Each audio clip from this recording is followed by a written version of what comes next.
So welcome to the Using Video to Translate and Promote Research, Working with a Video Production Contractor webinar. Some of you joined us for the last webinar we had on Introduction to Video Production last month, and so we're glad you're joining us again today, and welcome to anybody who is here with us for the first time. This webinar is the second of a three-part series for using video to translate and promote research, which is provided by the MSKTC project, the Model Systems Knowledge Translation Center project. And the purpose of this video series is to assist those of you who would like to use video to help people and organizations put your research findings to practical use on a day-to-day basis. So the goal is to help you share and communicate your work with patients and clinicians and other medical professionals, policymakers, and other stakeholders using the tool of video. The content of this webinar is based on the tool Model Systems Researcher's Guide to Video Production, which is found on the MSKTC website at msktc.org. In addition to this webinar and other resources, you'll find all of those on the website, and we hope that you will look into those as much as possible because there's great information there for you. So I'm going to move on to introductions on the next slide, please. So I am Ruth Sugar. I am a technical assistant consultant at the American Institutes for Research, and I work on our adult learning projects and some of our disability projects, including the MSKTC project. And it is now my pleasure to introduce to you our subject matter experts. We have Paul Giguere, who is the Senior Director of the Technology Solutions Division at American Institutes for Research. And we have Jonathan Barkan, who is the Executive Producer, Director, and founder of his company, Communications for Learning. So Dr. Giguere leads AIR's work in research and application of best practices using learning technologies, such as video, audio, multimedia, distance learning, and online tools and platforms. And his work includes providing leadership and guidance for projects that include training and technical assistance, adult learning, and professional development. And Jonathan Barkan is multidisciplined with education and experience in communication strategies, media direction and production, graphic and 3D design, photography and video, sound recording, music, teaching, and consulting. And his extensive experience includes the management and creative direction of high-profile video, slide, and desktop multimedia presentations, interactive and web-based media, events, print graphics, and exhibits. So he has extensive wisdom and experience to share with you today. During this webinar, Jonathan will speak with Paul, who will interview him, and so all of us can learn about what he does as a producer and director and how you can work with people like Jonathan. So at this point, I'm going to turn it over to Paul, who will do a little intro, overview of some concepts, and then they will dive into their great conversation. So take it away, Paul. Great. Thank you, Ruth. So what I'd like to do is just talk a little bit about what the topics are for our discussion today. And we're going to, in talking with Jonathan, we're going to talk about the role of a video producer in the production process. And what does that really mean? What does that look like? How do you work with a producer? We're also going to talk about the typical tasks that are handled by a video producer. And actually, a lot of that does depend on what you need out of a producer, but we'll cover that in more detail. But it could be quite a large range or a shorter range and smaller range of tasks. It depends on your need. And then we're going to talk about best practices for working with a video producer. This is a slide that we had in the prior webinar, and I wanted to just revisit it because the stages of video production are these in general. There are more sub-stages, if you will, and other things like that, but pre-production, the actual shoot, and then post-production. And The first webinar focused primarily on pre-production. We did talk a little bit about what went into a shoot, what went into post-production, but for the most part, it was focused on pre-production and kind of gave an overview of all the stages. This webinar is going to focus specifically on pre-production, but we also will touch on the shoot and post-production issues that come up, particularly as they relate to a producer or video contractor that you might be working with. The third webinar, which will happen in May, is going to focus specifically on the shoot itself and the post-production with an emphasis on the technologies that are used and the lighting and things of that nature, the more technical aspects of it. Again, the stages for pre-production include, talking about your vision, your key messages, what your goals are for your video, clarifying the roles of all the people who are going to be involved in the production process, including people that might be on your own staff, as well as people who are working for your video producer. Also identify participants for your video, part of pre-production, as well as script and logistics and any technical requirements you might have for your video. The shoot is actually the actual filming of your project, and it's managing communications and managing the logistics and preparing the interviews and subjects and actually shooting the video, which includes not just the cameras, but also lighting and audio and things like that. And then post-production is the other stage, which is editing and review and looking at technical requirements that you might have for your video, adding in logos and graphics and other kinds of text and titles, the review process, and also the project organization. And what do you do with your video after it's done, and how do you manage that video and all of the assets that were created to make the video. So with that, we're going to start off with a poll question, and Deirdre is going to make that available to you. We also realize that some of you who may not be using the actual Zoom app, but rather you're joining us from the the web browser directly. You didn't download any application. You wouldn't be able to see the poll or participate in the poll. However, you can actually type your response in chat. So we put the questions up on the slide for you. So if you don't see the poll pop up, and it's up right now, you can actually indicate your response by typing it into the chat box. And for those of you who are just listening, and maybe there is someone, the question is, have you ever worked with a video producer or video production company? And the options are yes, video producer only, yes, video production company only, yes to both, or no to both. So we'll take just a few seconds here for you to register your preference. All right, so almost an even split, but 40% of you said yes to both. You have worked with a video producer and a video production company, and then 60% of you said no. Okay, gives us a good idea about how to move forward. And the next question we have is here. If you have worked with a video producer or video production company, so 60% of you probably won't be answering this question, what role did they play, or what tasks were they responsible for in that process? And this is a select all that apply response. So just take a second, and the folks that actually did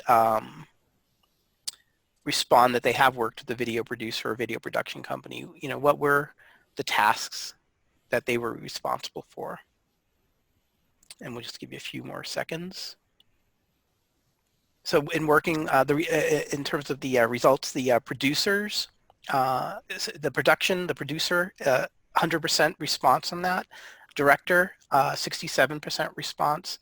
Project management. So basically everything was selected here.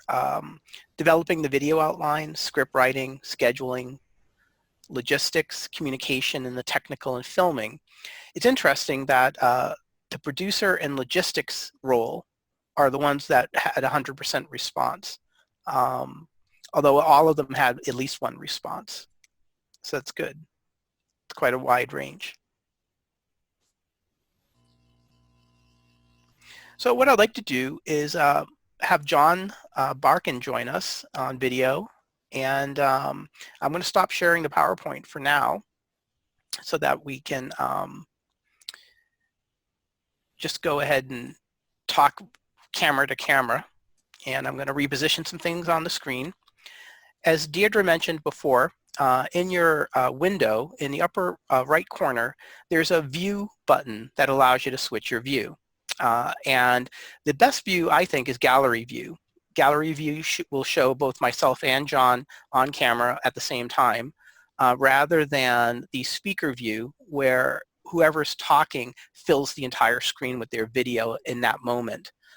So I recommend the gallery view. You'll know you have it right because in the upper right corner it'll say speaker view. It's counterintuitive, but you'll know you have it right as well because you will be able to see both John and I on video together. So John, thank you so much for joining us.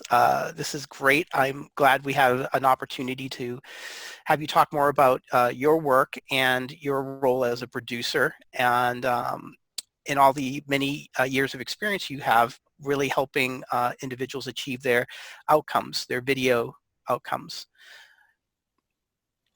And thank you, Paul, and thank you, Ruth, for that lovely introduction, and Deidre for your support. And my opportunity to know more about who's with us today will be your questions. I look forward to your questions, but be assured that what you're going to hear is my take on these things, and the more people you work with, the more their thinking might diverge from what you'll likely hear from me, but I'm a guy who's focused on content, and my entire career has been built around translating content into creative, translating content into production.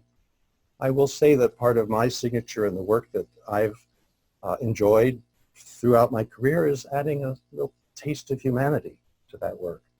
And that perhaps is one of the reasons we've done so well over the years. Thank you. One thing I want to mention is that the Q&A box is available. At any time while John and I are talking, please feel free to put a question into the Q&A box. We'll pull those questions out. Some we'll answer by typing responses. Others I'll just pull them out and bring them up for John and I to talk about and respond to. So let's start from the top here. And particularly, John, let's talk about the role of a producer. When would someone need one? Why would someone need a video producer or a production company to help them with their video? Well, the simplest answer is depends on your comfort level.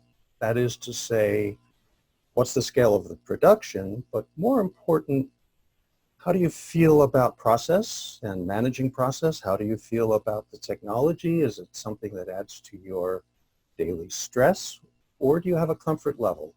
It may be that you don't need an outside vendor. You don't need someone with the level of expertise that I or we could bring to you, in which case you just need some support. For example, in any city, any place around the world, you can hire a crew. It's very easy to bring people on if all you need is a professional shooter. It may be that you have specific needs for three-dimensional graphics or animations that you can go and literally a la carte provision for the production.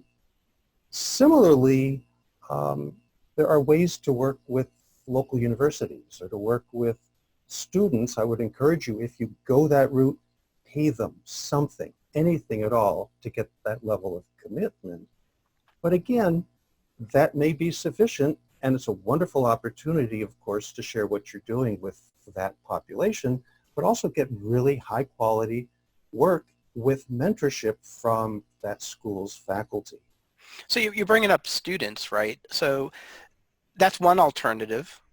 Can you talk a little bit more about what other alternatives there are? Well, yeah, I mean, you know, most cities who have cable access channels. Mm-hmm. So there are volunteers. Now, I'm not saying this to suggest competition for the professional services, but there are other ways to go where you can get the support that you need if you have a level of comfort. And then again, as the third webinar will focus, there are things that you can do on your own. And it's pretty remarkable what we can do these days with iPhones. And in fact, there's now an iPhone app that allows you to use multiple cameras that will automatically synchronize those two cameras if you're doing panels. Now, my problem with that is where you're getting your audio from, but that's a side issue. I think that when you need a producer, when you need serious outside support is the scale of the production, the level of complexity. Mm-hmm. Now, part of that might be a deadline. And the best projects for people like me are those that have deadlines. Perhaps there's a cost issue that you really need to rein in cost and you want somebody who's going to guarantee delivery at a particular budget. That's a good time to go outside because that's what we do. And what's interesting is very often an outside vendor can be less expensive than an internal resource. And that's been proved to me time and time again over the years that from a standpoint of accountability, sometimes quality and cost, an outside vendor is a better bet than working with an internal resource. And that's sort of curious, but in fact the case. But you know, the technology should not be your issue. How things are done from a technical standpoint is not what's important to you. What's important to you is what's the deliverable, what's the product, what's the quality. You know, I will tell you that editing is an impossibly difficult part of the process. Part of the skill, if you excuse me, is being brutal. Well, it's very hard if you're looking at your own material that you've created to be brutal. And in fact, that's a lesson I learned early on. It was actually one that my mom was a graphic designer, shared with me. See, the only way to edit is, in fact, to be brutal. So, you know, you're touching on the roles, too. You're getting into some of those aspects of what a video producer can do. And some of them go hand in hand with each other. And some of them can be compartmentalized. Like, you know, you were saying if you just need people to shoot the video, well, there are people you can just hire to do that. But there's more to that whole process than just shooting the video or lighting it or recording the audio. So I'm wondering, can you talk more about some of the other aspects of the role of a video producer? Because I think sometimes people may not be thinking so much about that. They're thinking mostly from a technical standpoint. You know, you write something up, an outline, you shoot it, you edit it, it's done, but it's rarely ever that easy. you know, I think that the reality is you work with a producer, you get a guarantee. And that's ironclad. You miss a deadline, you're dead in the water as a producer. So bringing in somebody from the outside adds an immediate level of credibility. There's an interesting aspect to that, as there are many, many things that we could be talking about. But time and time again, I have seen the value of bringing in someone from outside of an organization to focus on a topic that requires responsiveness from those within the organization or related to the organization.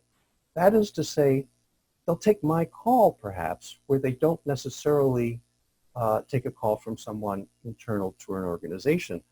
And one perfect case in point, we were doing work with a university that is acknowledged as a global leader in a particular field, and they had a hard time lassoing their superstars who travel all over the world and, you know, appear on camera all the time, et cetera, but it was very hard to get them scheduled.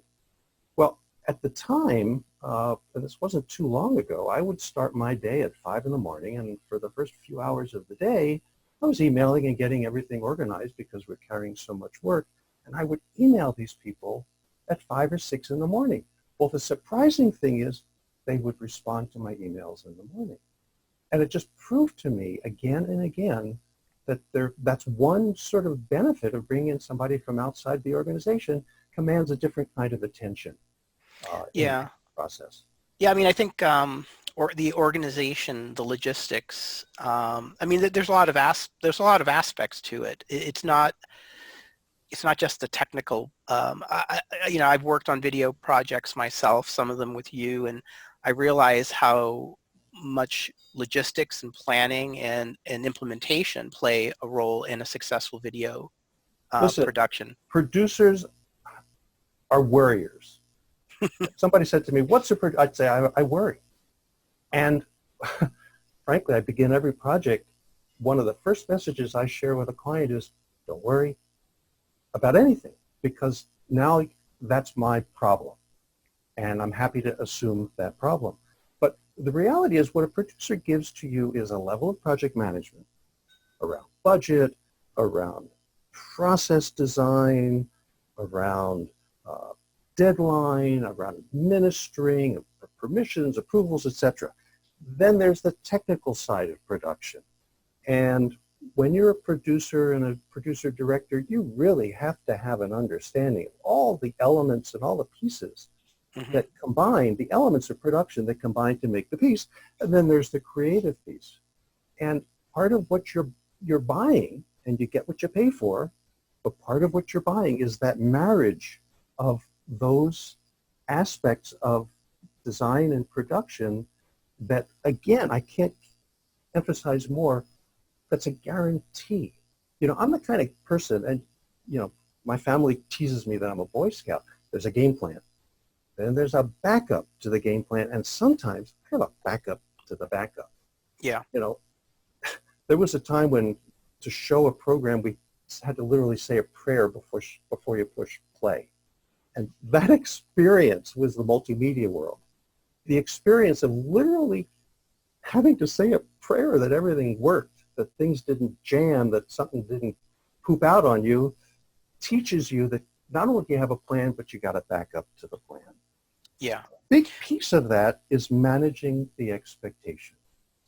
And, you know, there are stakeholders involved, there are people involved on your end, what are the precedents, and those are all of the things that weigh heavily, that we worry about and that we're sensitive to, but it's all about the relationship that you have with that producer and the level of confidence that you have in the team that the producer brings along. You know, I say the producer, I don't do anything on my own. I'm supported by a wonderful group of people who make what we do possible. And that's the guarantee that you get. And it is a guarantee. Yeah. I'm looking down because I'm looking at notes because I had a chance to think about some of these questions in advance. Well, you know, the bottom line, and right. I've got to say this, is you're bringing on a storyteller. You're bringing on a team that understands the content, proves to you that they understand the content, and helps you translate that content in a way that becomes memorable, that a way that you can reinforce, and a way that either affects the way people think or a way decisions are made or what the next steps should be. That's all part of the guarantee. There are others along the way as well because of the elements of production. There are lots of negotiations, there are copyright issues, you know, how do you identify the best voiceover talent? What are the options for music? It goes on and on and on and on, specific to that production. Just to switch gears a little bit, and I also want to remind attendees to ask questions in the Q&A box, because we can take these questions and answer them live. But here's a good question right now. How do you prepare for and manage creative differences between the producer and the client or other stakeholders? That's a really good question. How do you handle that when you're working with a client? Well, you know, it's interesting. Or other stakeholders that the client is answering to. Early in my career, senior producers would say, do everything you can to distance yourself from the client because they don't know what they're talking about. They, you know, whatever the issue. Well, that has never made sense to me. And I use the term relationship. I want to stress a collaborative relationship. You know, the point of a project at the very beginning where you set a shared understanding of where you're headed is so critical that those kinds of creative issues, they surface, but you've anticipated them by the way you designed process. And, you know, I know we're going to talk about things that can go wrong. Well, one of the things that can go wrong is at the very beginning of a project, you don't have the right people at the table. And I think part of the guarantee is managing the process in such a way that you don't get bogged down where you shouldn't be bogged down. Mm-hmm. And it's so early in the process that you get at issues of, well, what's the best way to approach this topic? It's handled at a conceptual level. Your producer has to be someone with whom you can communicate openly, but who can accept a conceptual understanding, translate that into a way of working, translate that into production elements, and in the end, you get what you wanted because you were able to negotiate and you were able to collaborate early in the process. If you miss that step, if the right people are not at the table, and you get to a rough run through, the first, what I call scary version, somebody says, well, why didn't you do X or Y? That's a mistake. So to counter, people, the advice that I was getting earlier in my career, and I'm talking in my 20s, where people would say, oh, don't deal with clients, do it on your own. No. I think it's the level of collaboration, it's the level of shared understanding that makes this process and all those creative decisions easy because it's a shared. If you've got biases, share your biases. Don't assume that the producer has the level of arrogance that it's a know-it-all. You don't want to hire a know-it-all. You want somebody who's going to work with you. What's interesting is very often there are disagreements around content that we get involved in mediating. And I can give you umpteen examples in the healthcare field, in the field of sciences. One example was, well, how do you want to depict a squid? And you talk to various experts who study squids. Well, how do we make what does it look like? And literally we were mediating between the experts, and that happens as well. But the creative, it's not a stumbling, it's an opportunity to get to the right solution. It's not, it shouldn't lead to a knockdown drag out. That doesn't happen. So, this whole video series is really designed to help researchers translate and promote their research through video, the medium of video. So knowledge transfer is really at the core of what we're talking about here. And so I'm wondering, because we've been talking about this in so many different ways, how does knowledge transfer videos differ from like a promotional video or a training video or some other video that has a very specific and different purpose to it? They're all the same. I think where there's a distinction is in sales. Sales and somebody says, what do you do? I do everything but sales. Sales, suggests a level of hype. All of those other uses in media, the level of honesty is what wins the day. And, it's about knowing your audience. It's about accuracy. I think there's more dependence on subject matter experts when it comes to knowledge transfer. I wouldn't even say dependence. It's the essential ingredient. Mm-hmm. And whether it's developing a piece of artwork or the way that a turn of phrase in the script or the use of particular vocabulary, goes without saying that accuracy is paramount. And the only way that happens is with a strong relationship and a process that's been well tuned. The kind of approach that I have adopted through the years, there's an orientation, maybe there's a discovery phase right up front, but what's important for us as designers and producers to come back and say, well, here's what we heard, if we get it right. Here are some suggestions. How do you feel about these suggestions? Here are some options. Do we have a game plan? And that game plan, in my vocabulary, becomes what I call a treatment. And everything is built off of that treatment because we have a shared understanding. It's that treatment that goes to every level of an organization that needs buy-in. That's your guarantee that you don't get to the 11th hour and somebody says, well, why didn't you interview such and such? How come you didn't go visit with, you know, this particular location? How come there's no artwork that suggests, you know, this approach?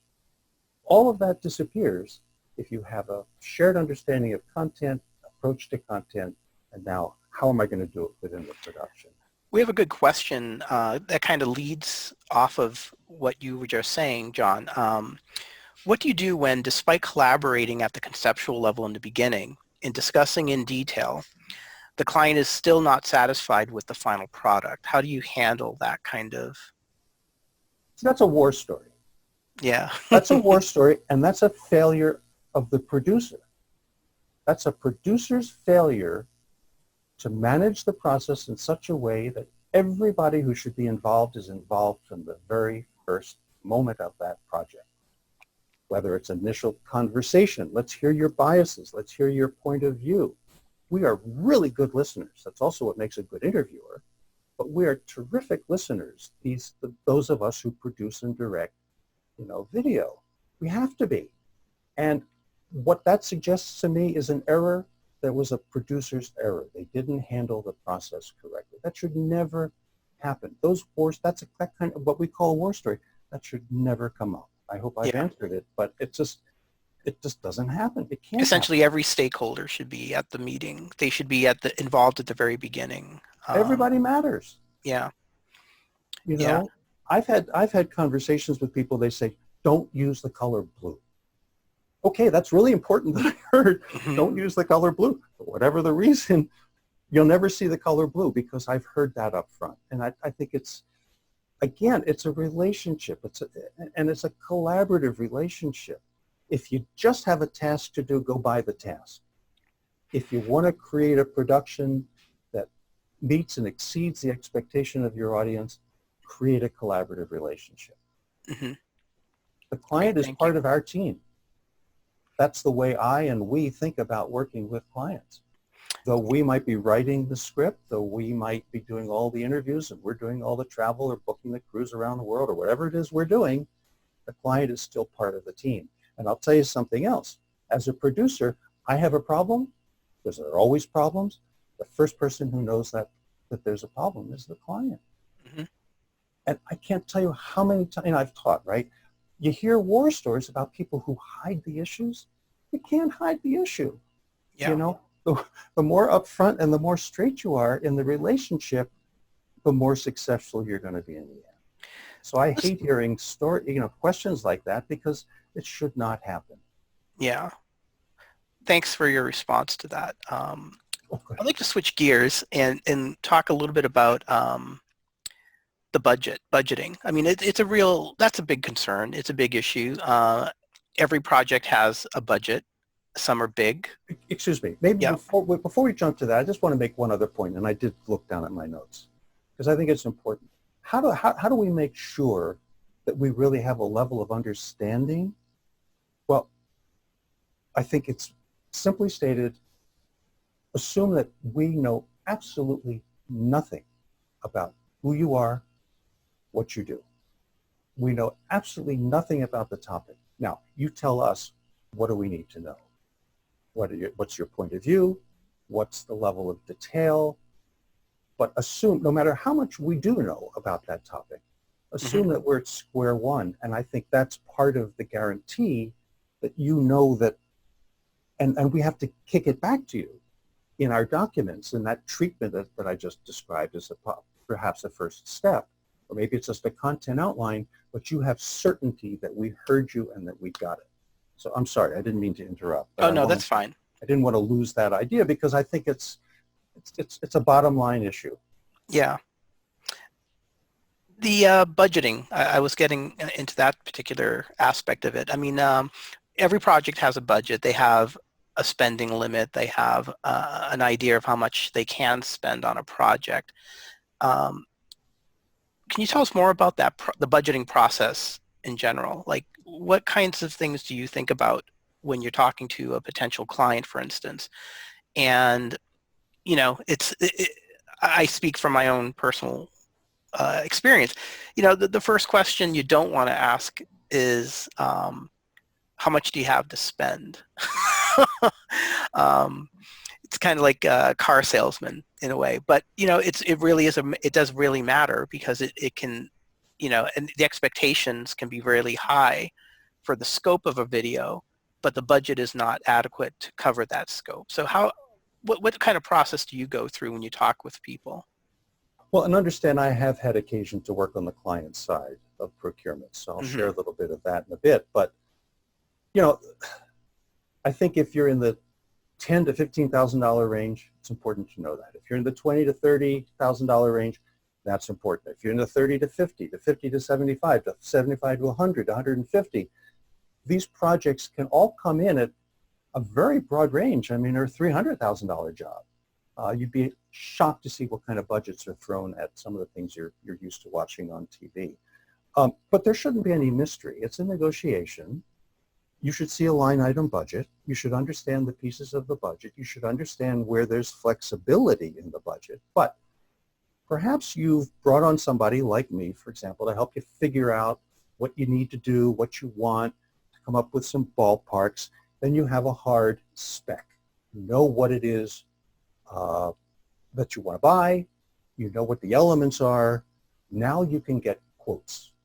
Now you can go out with an even playing field and say to 3 or 4, your organization might require multiple bids, if you will. There's a bid or a quote because it's based on a hard spec. You've done your homework. Now you compare apples and apples.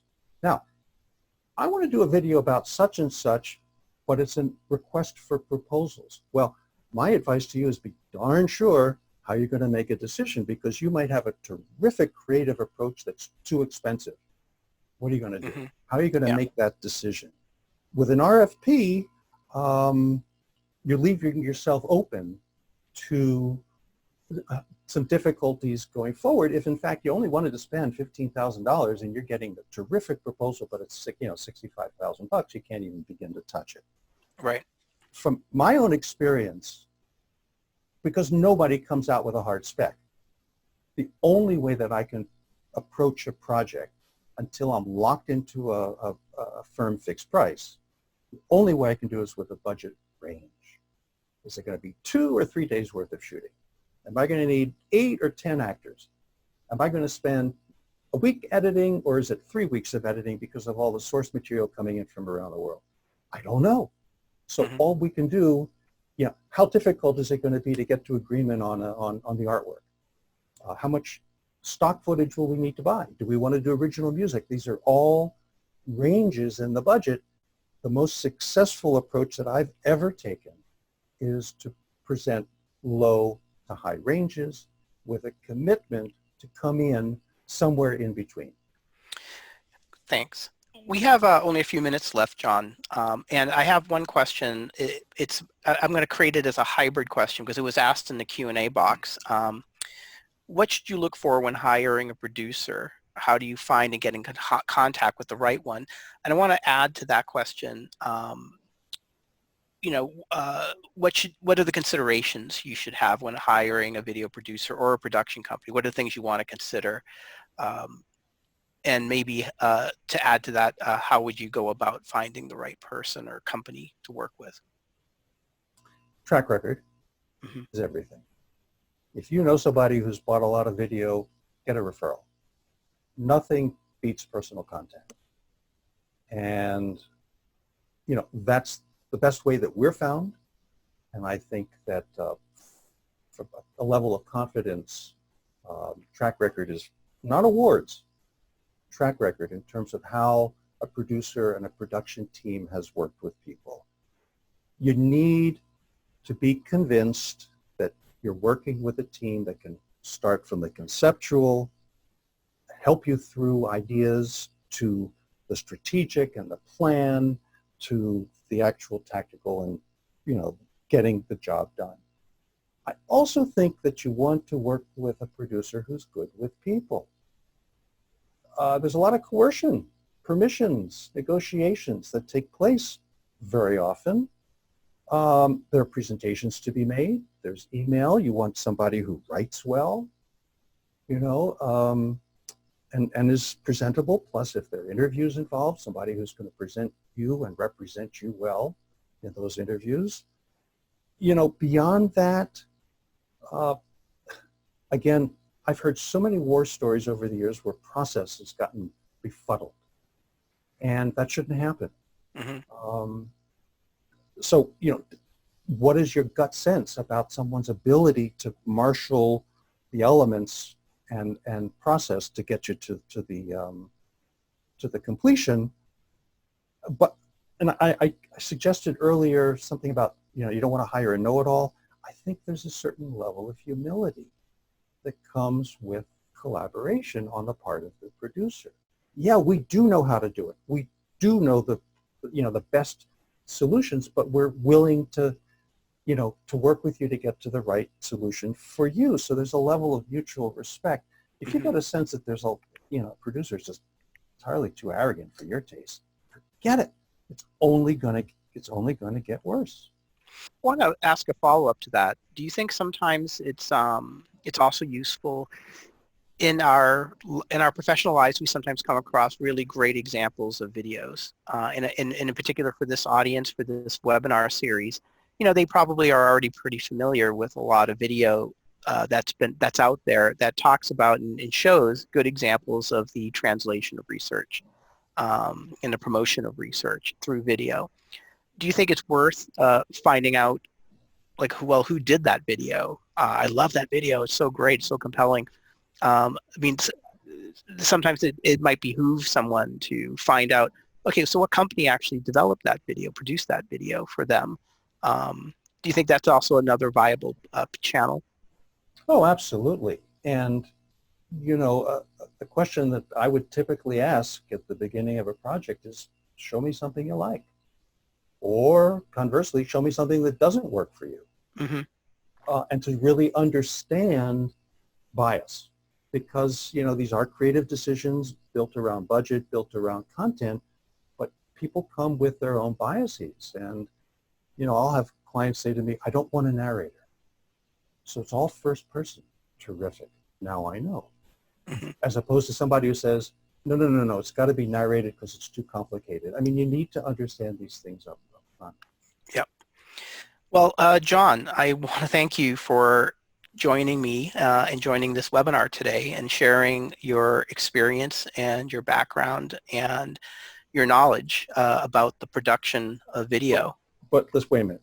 You're skipping one thing you and I had talked about. What can go wrong? Oh, well, yeah, we have 7 minutes for Q&A coming up, and perhaps we can actually use that as time. Okay. Yeah, that's one of those questions, what can go wrong in the video development process, but I want to make sure that we also have enough time to get to the rest of the material that we have. You've heard most of them? Yeah, we've heard that some of it's creeped into our conversation.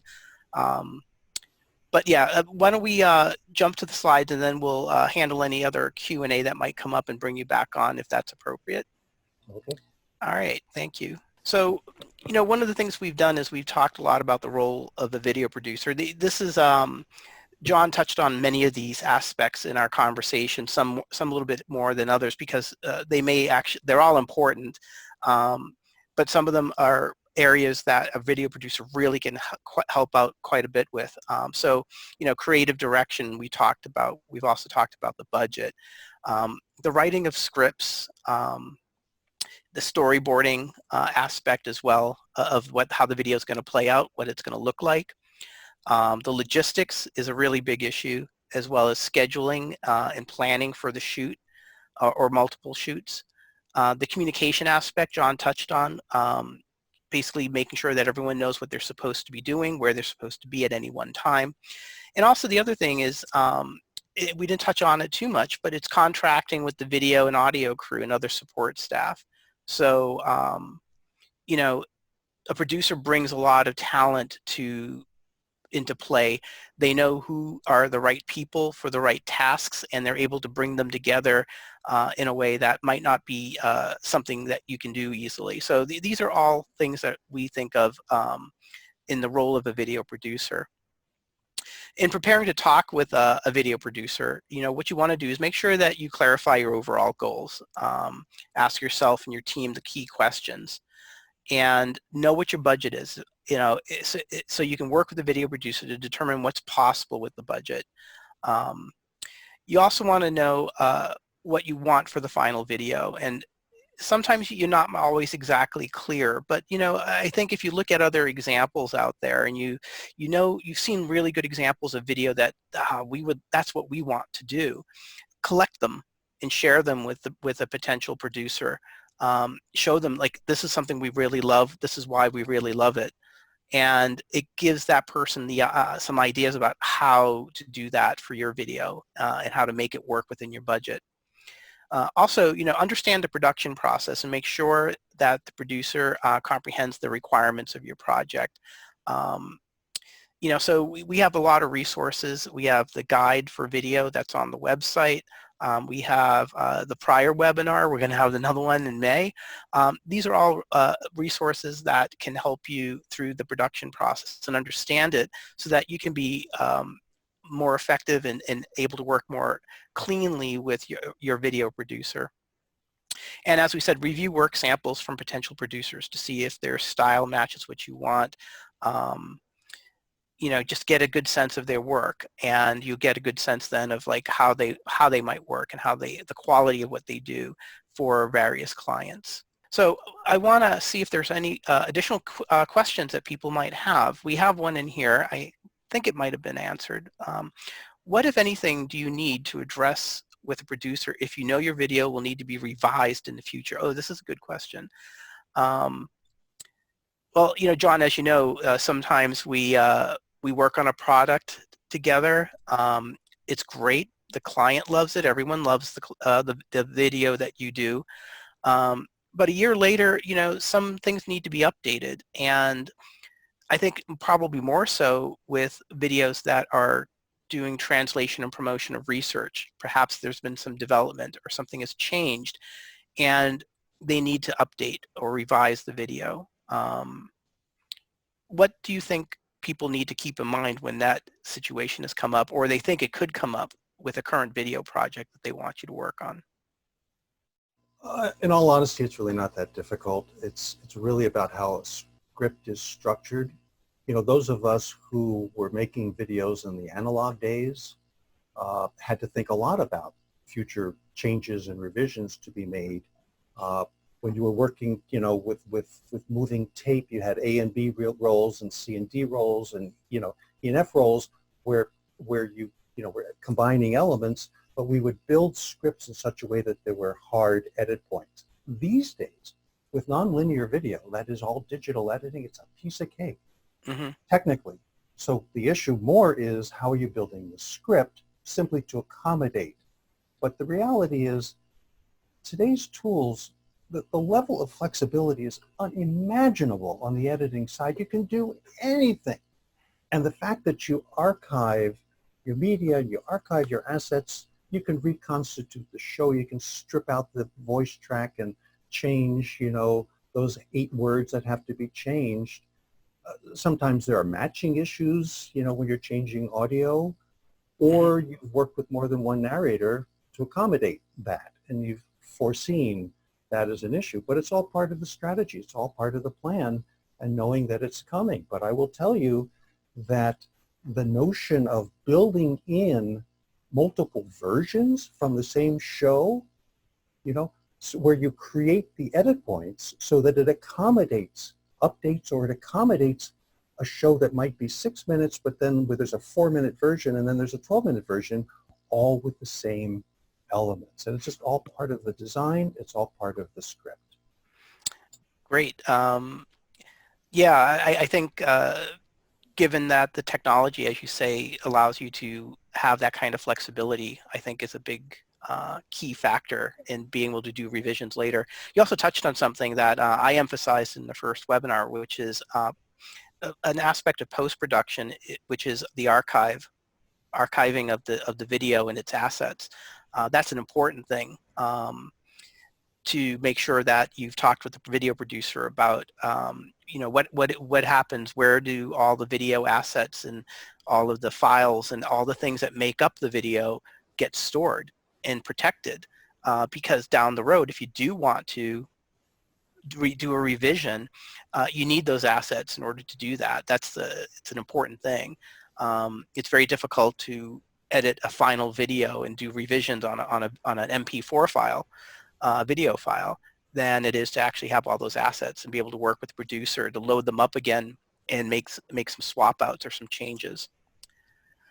I just want to remind everyone we have only a couple minutes left, but if there are any last minute questions, please feel free to post them in the Q&A box. And seeing none. Give me a chance as a good guy to just share with you, and what can go wrong? Really brief, because you and I have talked about this. What can go wrong? Things always go wrong.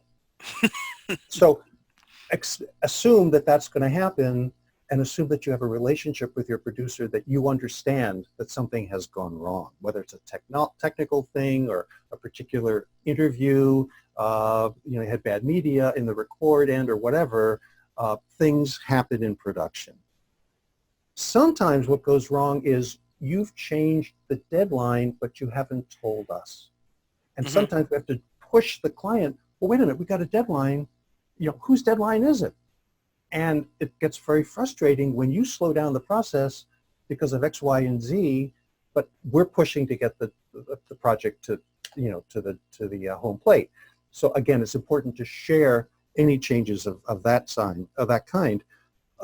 Two others, biggies, has to do with ownership. You need to understand, if you're working with a producer, that elements of production are licensed. So whether it's music or artwork or whatever, or stock footage, it's licensed for that production. What you own typically, unless it's negotiated up front, is the sum of the parts, not the parts. I had discussions, because AIR, for example, issues very formal contracts. There was a question of residual uses, and I said, no, you can't do that, because I'm licensing material that I'm negotiating in your behalf to your best interests, but you don't own it forever and ever and ever. What you own is the completed piece, unless it's discussed and negotiated in advance. My last bugaboo is very selfish, and it gets me in trouble. I taught a graduate course about producing media, and it kind of gets you in trouble when you say, look, somebody on the client end is going to be the contact person.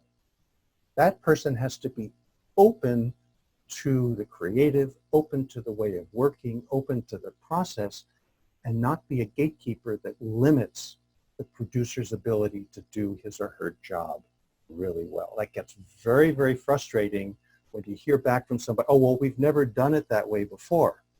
Well, that doesn't mean anything to me if I want you to think that that's the best possible solution. So again, what can go wrong? That can be friction. When there's someone who isn't allowing the producer to do his or her best job and present the best set of solutions. Thank you, John. We are a little bit over. What I'd like to do is turn it over to Ruth to kind of close us out and then to launch our evaluation. And so I will go off video. Thank you, everyone. Great. Thank you so much, Paul and Jonathan Barkan, for that wonderful conversation. You will be able to revisit the conversation on the website where it will be posted.